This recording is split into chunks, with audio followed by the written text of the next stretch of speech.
ملک بھر میں مانسون کی تباہ کاریاں جاری ہیں۔ موسمیاتی تبدیلیوں نے پاکستان میں سیاحت کے شعبے کو بھی بری طرح متاثر کیا ہے اور M D P D M میں سی آفتاب رحمان کے مطابق رواں سال سیاحت سے حاصل ہونے والا ریونیو نصف سے بھی کم رہنے کا خدشہ ظاہر کیا گیا ہے۔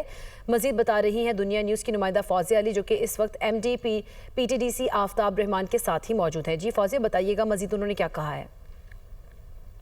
جی بالکل، پاکستان موسمیاتی تبدیلیوں کی زد میں ہے اور رواں مانسون کی بارشوں کی تباہ کاریاں ہیں وہ بھی جاری ہیں۔ پاکستان میں ٹورزم ہے، سیاحت ہے، اس پر بھی کافی منفی اثرات مرتب ہو رہے ہیں۔ اس وقت ہمارے ساتھ M D P T D C Aftab ur Rehman sahab موجود ہیں۔ عام طور کے اوپر ہمارا جو سمر کا سیزن ہوتا ہے وہ 3-4 ٹریلین روپیز کی اکنامک ایکٹیویٹی جنریٹ کرتا ہے، لیکن اس ساری صورتحال کی وجہ سے ہمیں خدشہ ہے کہ اس بار وہ تقریباً ہاف سے بھی کم پہ گیا ہوگا۔ اس سال موسمیاتی تبدیلیوں کی وجہ سے ہم نے دیکھا ہے کہ فورن ٹورزم کا رجحان بھی کم رہا ہے۔ بہت سارے لوگوں نے اپنے ٹرپ جو بک کیے ہوئے تھے انٹرنیشنل ٹورسٹ نے وہ کینسل کیے۔ امیڈیٹ ایڈوائس یہ ہے کہ اپنے گھروں میں ہوں اور ٹریول کا کوئی ایسا پلان نہ بنائیں جس میں ان کی جان کے لیے خطرہ ہو، لیکن آنے والے دنوں میں 15 سپٹمبر کے بعد آہستہ آہستہ موسمی حالات ٹھیک ہو رہے ہیں۔ محکمہ موسمیات نے بھی بتایا کہ معمول سے زیادہ ابھی بھی اگست میں بارشیں ریکارڈ کی جائیں گی، تو سیاح حضرات سے